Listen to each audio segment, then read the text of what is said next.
This next strange encounter story and interview is out of my wheelhouse, so to speak. My dad and grandmother interviewed a World War II veteran over 25 years ago about his encounter with some strange beings in April 1945, stateside near the end of the war. This happened near the Arizona-New Mexico border, right in the middle of an over 300-mile stretch that has a long history of paranormal events. From Arizona's Mogollon Rim to Roswell, New Mexico, people have reported Bigfoot-like creatures, UFOs, and strange encounters with alien-like creatures. This World War II veteran, Jack Rencher, had his own encounter near the famous Travis Walton UFO abduction location that happened November 1975, where 5 of his logger friends watched him get sucked into a UFO, and nearly a week later he was dumped off in Heber, Arizona, naked and afraid. They made a motion picture movie called Fire in the Sky about his abduction. The interview of Jack Rencher's experience from 1945 was recorded on cassette tape, so I apologize in advance about the crude technology. However, I am grateful this man's paranormal experience was recorded for the public to enjoy. I have visited the general area of this man's sighting, and so I'll show some of the forest, landscapes, and dirt roads in the area as Jack Rencher talks about his paranormal experience. Number one thing I want to tell you is that this happened in April 45. In those days, we had gas rations. You had to not only have the money to buy gas, you had to have a full stamp. When we were on orders to go, they gave you enough ration stamps to get there. And I think that we traveled in our what we call POC, which is private owned conveyance. Right. As I remember, we were supposed to make 200 miles a day. So if you had 1,000 miles, you could take 5 days to get there. Right. You know, this is just the best of my memory. Now, I was in the hospital in Oakland, California, and they sent me to Dallas, Texas. And so at 200 miles a day, I probably had 2 weeks to get there, something like that. And then they gave me what they call a delay en route, which is kind of a furlough. And so I had 2 weeks, in addition to my 200 miles a day, I had a 2 weeks delay en route, which means I could stop for 2 weeks. So I grew up in a little town in northern Arizona called Eager. What was the name again? Eager, E-A-G-A-R. Okay. And it was named after the Eager family that settled there. So I had lots of relatives there and a few friends, a few enemies, and so on. I had plenty of time to get to Texas, and I had bought myself a little car. I think it was about a 1937 Plymouth Coupe. Had a little flathead 6-cylinder engine in it, a 3-speed transmission and an overdrive, and a nice little car. Got good gas money. So anyway, I went to Eager, and I spent 10 days or so there. So I bid them all farewell one morning, and I was on my way. I was going to Dallas, Texas, but I don't know if I was going to leave there and go to Albuquerque, or whether I was going to leave there and go to Silver City. But I don't remember the route I took. I left my uncle's house. I'd been staying with him, and I left my uncle's house one morning. And so I suppose this happened in the morning about, from 8:30 to 10 o'clock, sometime about there. Now keep in mind that I grew up in that country. I had fought forest fires, herded cows, hunted, and I knew the country well. Right. I'd been all over all my life. I lived out in the woods a lot, and I knew the country. I knew everybody. It was a very sparsely populated area. Well, wasn't your dad a forest ranger? Yes, but he was a forest ranger in the Tonto Basin. Oh, this was a couple hundred miles before he was a forest ranger. But I'd gone to school there, and everybody knew everybody. It's just one little town. In fact, you're related to nearly everybody. There's nobody to marry but your cousin. So anyway, I probably, in Apache County, if it was in Arizona, it might have been in New Mexico. But I knew everybody in the county except maybe some newcomer, and there were very few newcomers. So anyway, as I was driving along, I was on the gravel road, and I was kind of in a pine forest. And it weaved around, but sometimes it'd be straight for a half a mile or so. So I got on one of these straight stretches, and down the road, maybe half a mile ahead of me, was a building. And if the road had continued straight ahead, it had been right in the road, but the road turned just before it got to this building, made a little right turn and went a little way and went down in a gully. And when I went off the war, that building wasn't there. And it was a very strange looking building. It was shaped, I want to say, like a loaf of bread. It was about as big as a 4-car garage. Right. So there's 2 cars in front and 2 in back. But when I say a loaf of bread, it didn't have a roof like a normal building. It was curved like the top of a loaf of bread. And it didn't have eaves. The roof just curved around and went down to the wall. And as I got closer to the building, I thought, I wonder what that is. It wasn't there when I went off the war 2 or 3 years ago. And as I got closer to it, it looked like it was built of metal. And not metal, it looked like a pot. You couldn't see any rivets or anything. It looked like a pot that you'd cook in, because this curved. Oh, okay. All right. And I thought maybe it's a powder house where they keep dynamite. They're working on the road thing. Then I thought, no, they wouldn't leave it out there. They'd put it in a little canyon where a stray bullet wouldn't hit it. See, this was right out, the trees are out, but it was other than that, the ground was quite flat. So I wondered about that. As I got closer, I could see that there was no tracks where cars or trucks had been driven up to it. So I was quite mystified about it as I got closer. Now, I'd only driven about 35 miles an hour to save my gas. Right. So I'd have some stamps left when I got to Dallas so I could take the girls out and find one dumb enough to go with it. But anyway, as I got up closer to it, I noticed there's no windows, there's no doors, there's no tracks leading up to it, there's no place where the wild grass and stuff around it that showed any signs of somebody living there. There was no chimney. No. It was just this slick road. So anyway, when I got to the point where the road turned, and it was about the closest point to it, and I'm going to say probably 250 feet from the road. As I was looking at it, a door opened in it, and 3 people got out. So I stopped my car. I just pulled off the right side of the road, and I got out.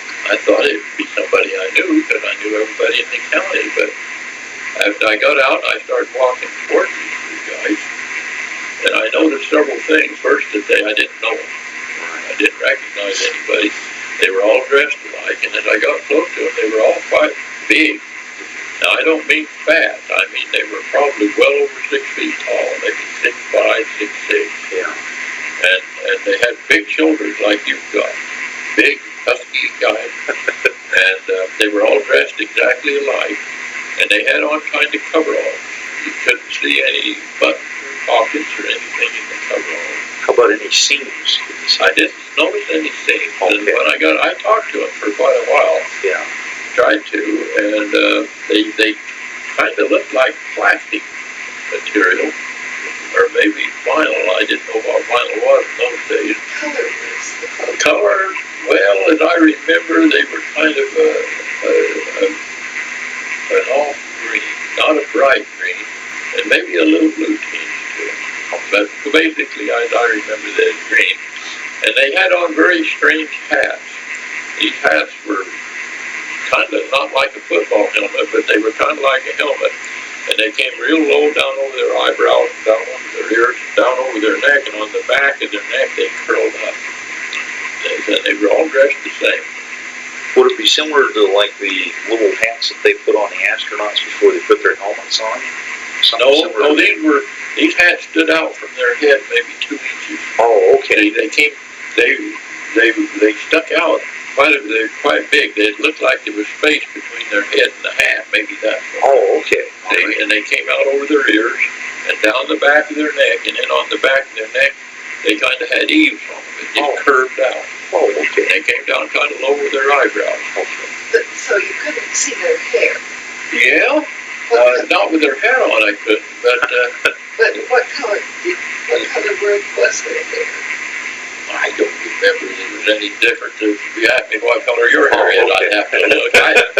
It wasn't any striking color, and I'm not even sure it was all alike. Yeah, Color, okay. their eyes, or No, they look, others being big, they look just like people. Normal people, okay. They just tall, and they'd all three tall, big, broad shoulders. Right. Me, and we sat there and talked. And I now began they to say, spoke English. oh yeah, they spoke English. Okay. However, I had an awful hard time understanding them. I would say that 40 or 50% of the words they used, I didn't understand. Oh, okay. And they understood me, but I had a hard time understanding them. They used a lot of terms that I just was not familiar with. Right. And sometimes I asked them what they were talking about. Now, they stood outside the door. We just stood out there and talked. They were very interested in my car. Right.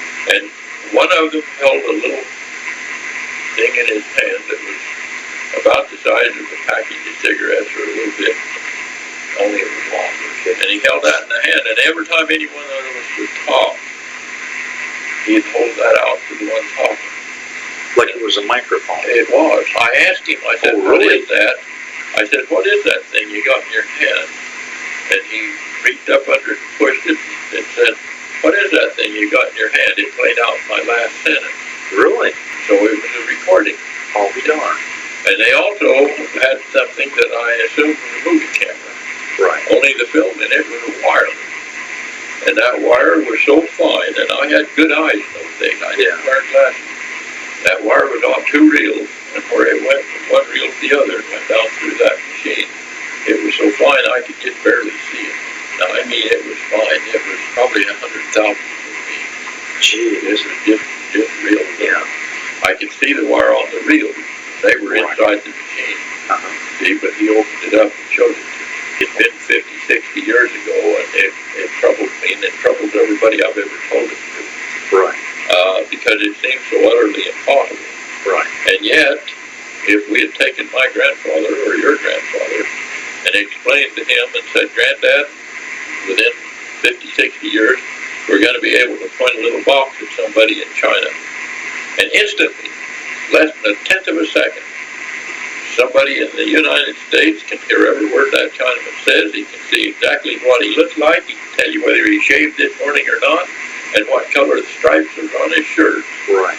And Grandpa just said, oh, you're kooky. That's utterly impossible. Right. And yet, we've got TV going all over the world. We're even sending TV cameras. We've had TV cameras on the moon. So you can see somebody walking on the moon and see it in.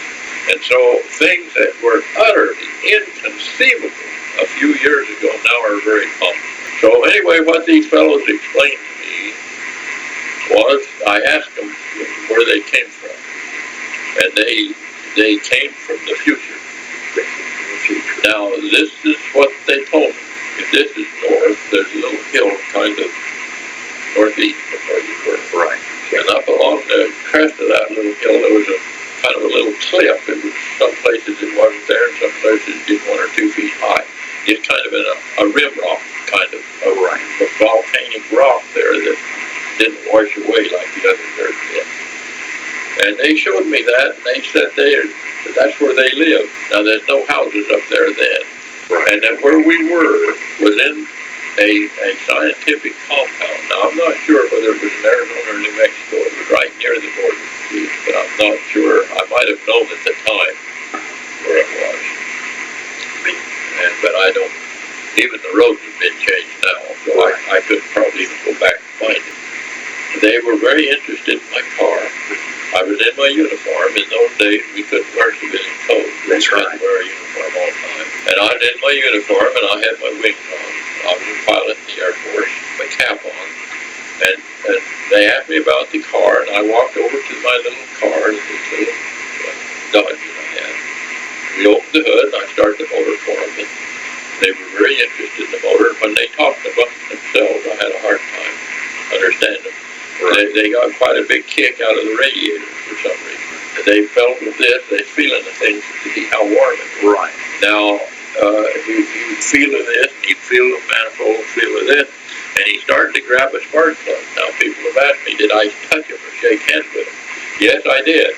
This one fellow, when he was reaching to touch the spark plug. I pushed his hand away, and I took a screwdriver that I had and flipped the wire off the spark plug, and the motor was sitting there idling. And I just held that wire, and he could see the spark jumping, and then he knew why I had moved his hand right quick. He Keep it from a jolt, yeah. Well, also it would have been quite hot because I'd been driving, and although I'd been shut off for maybe 20 minutes, and then I started. So anyway, we looked at that, and they discussed the car. They got a big kick out of the radiator, and one of these guys had a little kind of a notebook thing that he's writing on, and it didn't have paper on it. He was just writing on just a little pad. Didn't have any sheets or anything. I don't know what it was. But anyway, after a while, we walked back over to the machine. They wanted to know if I wanted to come in, and I was afraid they'd slam the door and take me back to the future.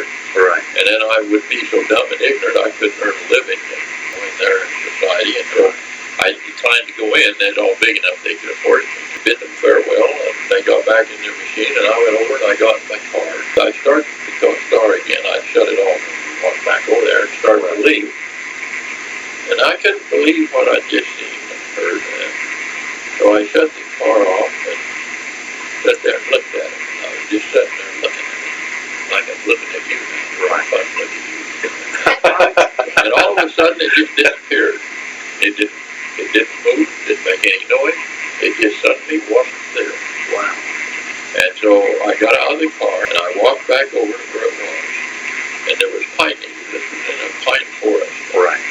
Not the big old mature trees. There wasn't any underbrush to speak of because all these trees made so much shade, nothing growing. And so there wasn't any bushes or anything. There's just old year after year pine needles. Bottom ones were rotten, the top ones were fresh. And there's a little wildflower sticking out. Right. Blade of grass or weed or something. Grammar grass. Where that thing was set. The flowers were sitting there, they weren't bent over. But anyway, I got in my car and I drove away. And basically, that's about all the stories that I know. One of the things that we discussed was I tried to determine how far in the future they were, and they used terminology I couldn't understand. Can you remember anything that sounded close to what they were saying? Well, they have their measurement of the years of time, something that I never heard of. I asked them about going back to the time of Christ or going back to some of the wars, and they explained to me that they couldn't go back that far. And if they did go back, now I asked them about some things in Jerusalem. They said that if we did go back that far, we can't go anywhere. That if we go back, even 50 or 100 years, we're just like they are now. We're out there in the woods, and they haven't any way. If I'd asked them, well, what would Albuquerque like? They had no way to get to Albuquerque. They could only go to that spot that they were at. This machine was sitting in this scientific compound, and it didn't move. But you could go back in time as far back as you wanted, but that's where you'd have to stay. That's where they were. Right. Okay. Now, back in their own time. Now, they couldn't go back too far because they couldn't leave their families that long. In other words, now I couldn't, their measurement of time, I couldn't get clear in my head, and I wish I'd pursued it more. Right. But if they wanted to go back 1,000 years, right, it might have taken them 10 years of their time to go back there and then come back to where their wife and I kids. see. So there was really no benefit. Well, they couldn't go too far because if they went back too far, it might take them 20, 30 years. I don't know. To come back and everybody to go there and get back, see, and then their wives would be old ladies or dead, and their kids would be gone. And so anyway, they couldn't go back as far as they wanted to. Right. And they had no way. Now they could have gotten my car and I could have driven them to Albuquerque. But if I hadn't been there or somebody else hadn't been there, they had no transportation. Now, they were building a machine back in their time that would be able not only to move back and forth through time, but it would be moved back and forth through space. Now, I got the impression, and they used the term space, I had the impression they didn't mean space here. Right. I meant space on Earth. They wanted to go back into the past, they could, and if they wanted to go to Albuquerque or to Jerusalem, they could. it would be able to move about. It's a little more mobile than Well, not only more, it'd be mobile. This thing that is in was not mobile. Right. It didn't go anywhere. So what happened when they disappeared? They didn't move away. See, they went into the future, and they weren't there now. Or else maybe they went into the past, and they'd already been there and gone. I don't know which. But just far enough to where you can't see them. Yeah, in other words, I had to drive by there just at the instant. Right. Let's suppose, this is just supposition on my part. Right. Let's suppose that they could go into the past at the rate of 1 year every hour, just for an example. If they had come back through my time, they'd get gone through it, I'd never seen it. So they had to turn their dial so that they were going through time at the rate of 1 hour per hour. Then they'd be going through time at the same rate I was. And then I could sit there and talk to them. But as soon as they started going through time at the rate of 1 hour every minute, they'd just pass through me in an instant. And if I wasn't looking, I wouldn't even see them anyway. It'd just be a blink of an eye. So anyway, they had to set their little dial so they were going through time at the same rate I was at the exact instant that I happened to be driving by them. Or I'd never seen them. Now, did they leave anything in your mind other than the confrontation you had with them and the unit that they had, where they were going? Did they say anything about where they were planning on going? They weren't going anywhere. They just went back into time. But I mean, were they saying that they were just experimenting with it? Yeah, it was in the laboratory. Oh, okay. All right. So these guys would probably did. I was very interested in the material this was made of. It looked like, I bet describe it as a blue gun, only it wasn't that dark. They gave me a piece of that metal. The building was made of? When I could look in the door and I could see all kinds of machinery, not machinery, electronic stuff, just all over the walls. Was it like stuff that they didn't have at that particular time in our world? I don't know what it was. But now the piece that they gave you, how large was it? It was a bar, and it was about 1/4 inch thick, and it was about 1 inch wide, and it was about that long. And I kept it in my garage for years. It never did rust, never did corrode, nothing. And it just disappeared. I lost it. I never could find it. I don't know. Somebody threw it in the scrap pile or what happened.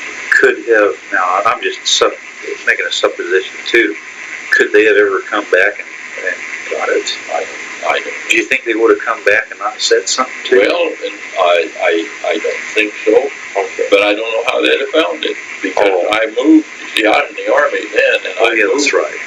5 or 6 times, and I think it disappeared here in Boise. And this happened way down in New Mexico. Now, as I recall, and I could be awfully wrong, that they had said something about they might come back and see you sometime? get you and take you with them.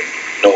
Oh, they never did. They offered to let me go into their machine and look at it, but I was afraid they would take me with them. Oh, okay. I remember Dewey saying that he wanted to go with you. If they ever came back, he wanted to go with you. Well, I didn't want to go.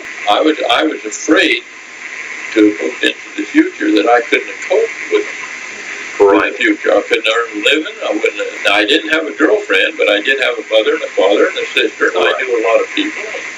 I didn't want to leave and I just have been like an animal in a cage. I couldn't have fit into their society. Right. And then the things I thought about.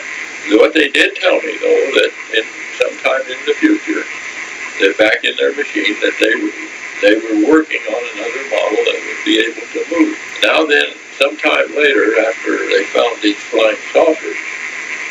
Now these flying saucers, then this is just my own thinking. They didn't tell me anything that I didn't. Let's suppose that there was a little airplane, and let's say it's 100 miles from Boise to McCall. And so you're sitting out there in space for 40, 50 miles where you can look down there and you can see Boise and you can see McCall. And if you were up 20 miles, you could do that really. Right, they could. And so this little airplane takes off from Boise and it heads through McCall and it's going 100 miles an hour. You could sit there and watch that little airplane for an hour. That little airplane is moving through time at the rate of 1 hour per hour, and the observer is moving through it 1 hour per hour. Now let's suppose that sometime this little airplane took off and he set his time machine so that he was moving through time at the rate of 1 hour every 30 minutes. It would appear now to you to look like that little airplane made that trip in 30 minutes. And so he's going 200 miles an hour. Or he could have set it up to 400 miles an hour and he'd made it in 15 minutes. See? So you're still traveling, it's just a lot quicker. Yeah, so anyway, if he was traveling through space at a different rate than what you were, perhaps it would make it look like to him, he'd be going only 4 or 5 miles an hour, but if you're looking at him, he might be going 1,000 miles an hour. Now, some people said the flying saucers are impossible because they can be going at a tremendous rate of speed, they'd stop instantly and move off in another direction, and therefore anything in it would be first crushed by the inertia. Well, maybe they were just going through time at a different rate, and then just moved slow. And it just looked to us like it was fast. Because we're used to a constant variable. It's different than what their constant variable is. Well, we have a constant variable that we don't know how to change. Right. It's 1 hour per hour. That's right. But if they could go 1 hour per minute, man, it looked like they were really scooting. As best I remember it, that's all there is. Went back to Dallas, Texas, and I stayed in the Air Force 2 or 3 more years. Got out, became a civilian. Now, did you talk about it when you were in the service? Didn't you say that you reported it? Yes, every place we went, we had an intelligence officer, and I reported it to him, and I think he thought I was crazy. Nobody in the service ever made any report about it, or to the best of my knowledge, they never asked me about it. I suppose they didn't believe it. Except where did I get that far? Yeah. And you say that never rusted all them years? No, never did. Wow. And of course, it was never outside. I was kind of a welder and things, and I always kept a big pile of my spare metal. I'd put it in the pile and so if I'd weld something. But my iron was rust, and my aluminum would oxidize. It wasn't quite rust, but it would change color. And this stuff here wouldn't do This, either. that stuff stayed about the same shape all the time. It was non-magnetic. Where I could take a magnet. So it was actually a non-ferrous metal as far as... Apparently it was. Did you ever talk to anyone about it that believed you? Oh, yeah, but because it's unbelievable. Perhaps they had had an experience. No, I've never known anybody else. I know people have said they've seen the flying objects. Right. I knew Kenneth Arnold, the famous guy. I knew him quite well. That sounds familiar. Well, Kenneth Arnold is the guy who was flying a little airplane called the Collier. Right. And he was one of the first people to report somewhere between here and the Portland or Seattle area. In that little Collier, he saw these flying saucer things. And since then, people are seeing all the time. Right. And I don't know if they're connected at all, but I suspect there might be. There's a lot we don't know. We don't know what gravity is. We don't know what electricity is. We don't really know how the heat gets there from the sun. Now we know it's radiated here. Is it radiated with the light, or does it come in a different way? Right. If the sun went out, we wouldn't know it for 8 minutes. So it travels ungodly fast to get here in 8 minutes. There's the sun, you see. And so we know it's radiation, but we don't know what radiation is. Right this minute, right in this room, if we had the proper receivers, we could probably pick up maybe several thousand radio frequencies. See that all these portable phones and all of these microwave stations and all the radiation that comes, the X-rays and stuff that comes from the other planets, we don't really understand that at all. And so there's a lot we don't understand. If we had a blanket that would insulate us from gravity, we don't know what gravity is. We could put it under the moon and jerk us up there real quick. When we wanted to come back, we'd jerk it out and pull us over. The Earth would pull us back. See, we don't know what gravity is. We don't know what. Sometimes you take a little piece of lint, you drop it, it runs over to your saw. Now, what is it that's pulling that over there? We don't know. Now, we know if we take a wire and pass it through a magnetic field, it induces a current into that wire. Yes. But do you realize the little wires that come into this house that bring electricity, the ungodly amount of energy that comes through those little wires? We've got some theories, but we don't know what it is. Well, it's kind of like time. We know how to catalog time, but we don't know how to utilize time yet. We don't. And maybe these guys did. Well, they do a lot we don't.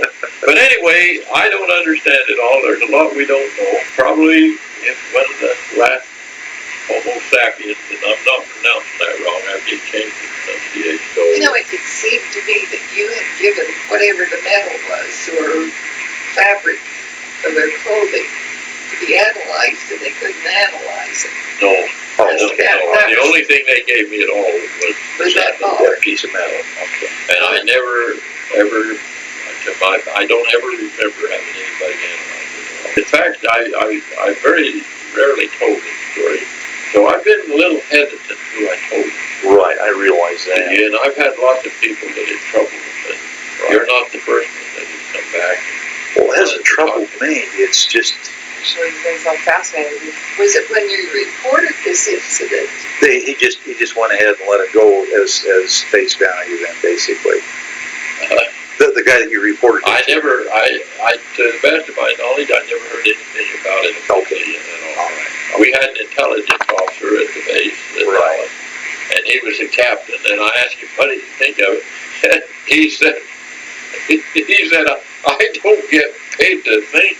I just write it down." When he got all through writing, he wanted me to read over what he'd written and have her signed it. When the first, I'll take it.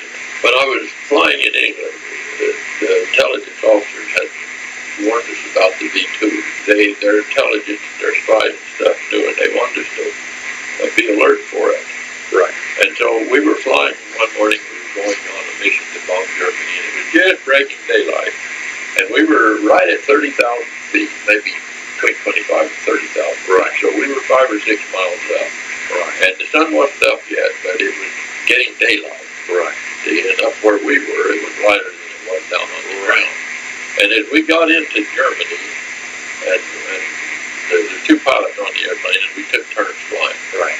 And it wasn't my turn to fly, so I was sitting there watching the engine and looking outside, and so I know where we were. And we got separated from the formation. And as I was looking out, right down there, maybe 5 miles, and I knew exactly where we was because of the shape of the woods. See, they were just like looking at a lake on the woods. So I knew exactly where we was. I saw this thing leave the ground. It went up, it made an arc, the top, and it kind of left in this semi-darkness. It left kind of a fluorescent trail, not exactly smoke, it kind of fluorescent, like a rainbow.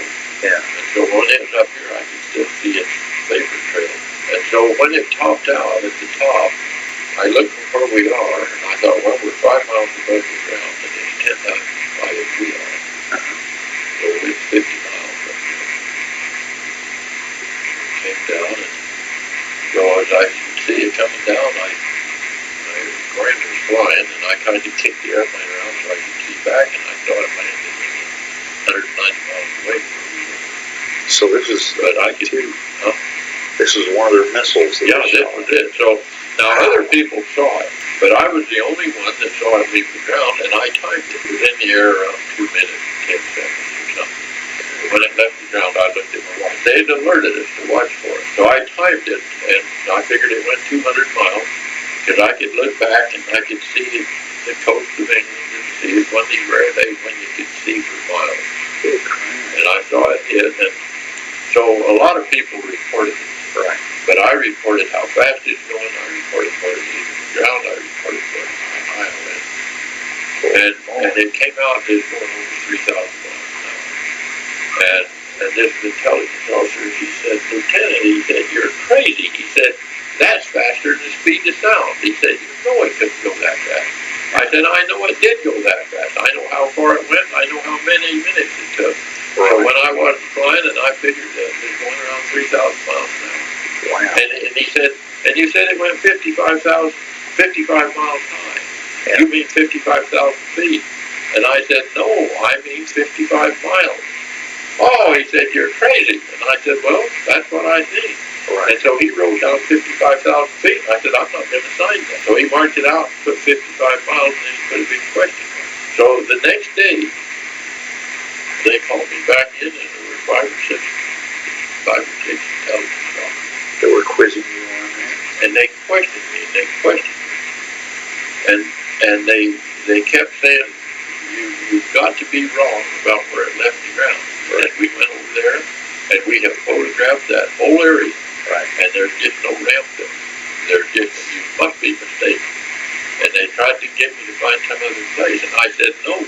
I said, I know exactly where we were. We had flown over the coast, and where I could see the Zider Z, and I could see all the rivers and everything else. I knew exactly where we were, and I'd been watching the woods, and I said, there's no possibility. I know right exactly where it came from. Lieutenant, it couldn't have come from there. There's no ramp there. We have photographed that all afternoon yesterday. They had the silos. They didn't even have a ramp. They set those things on their tail right out on the flat, and they didn't use a ramp. But they didn't know it until they captured it. And they did go 55 miles in the air. Wow. They did go 3,000 miles. And when we put up the first Sputnik, remember that? Right after the Russians did, we put a little, we used the captured B-2 rocket. Oh, it was ours. It was a German rocket. And the guy that was in charge of it was a fellow named Warner Van Braun. Yes. And he was a German that developed those over here. Right. And the Russians and the Americans divided those signs up, and we got him. And he was the head of our space program for years. Wow. And so anyway, they could have taken that thing right out here on Hill Road and set it up on its tail and took it off right there. They didn't use the ramp. That is slick. But the war was over before they discovered it, and I'd like gone back to that intelligence software and said, Now you were the B-17 going? B-17. Okay, all right. When I first went over, I flew with a guy named Goring, Uh-huh. and we flew about 15 missions together, and then they split our crew up. Still live together in the same house, and we flew the same mission, but we flew in different areas. I was just wondering what bomber group you were with and what you were actually doing. I was with the 303rd Bomber Group. Oh, okay. And 358 Squadron. There's 4 flying squadrons in the Bomber Group. All right. And we still have reunions every year. And my best friends are still the guys I flew with. Oh, that's fantastic. So you flew B-17. Yeah. I worked on B-17. Did that one. And then they brought in the 29s. Now you worked for Boeing. And just before I left, they were bringing in nose tubes of the 36s. Well, you were there quite a while. But, I just taught them both here and there. And then see Dad, Dewey. He worked for Boeing. Well, he worked for Bendix Aviation. And he helped. He was a model maker and a tool and die maker. And he worked in the model shop at Boeing's and tested back at MIT and the other test area was Langley Field, Virginia, when Boeing was rebuilding their wind tunnel. And he worked on the Beaumont. And he had something to do with the Norton bomb sight, didn't he? I mean, he didn't develop it. He helped with the machining of the Norton bomb sight. Well, the bomb sight was such a wonderful bomb sight because it was hooked in connection with the autopilot. Right. And the bomb sight was no miracle of that darn autopilot that the bomb sight was hooked to. Yeah, right. So when the bombardier put in a correction, and you had the autopilot on, then the bomb sight told the airplane where to fly through the he had a hair, and he put that hair on the target. If that hair started moving off, he twisted it a little knob, put that hair back on the target. But he twisted that little knob, it told the autopilot to change his course. Just a little. So that it killed the drift. So once he got that little hair, so it was staying on the target, even if there's a 50-mile-an-hour wind blowing, he would just, that bomb sight would turn that airplane into the wind exactly the right amount. But he had the drift kill. That's so neat. And that hair was staying right on the target. So then all we had to do was just sit there until the crosshair got to the target. And then that turned on the bomb rack. Drop, they went. Yeah.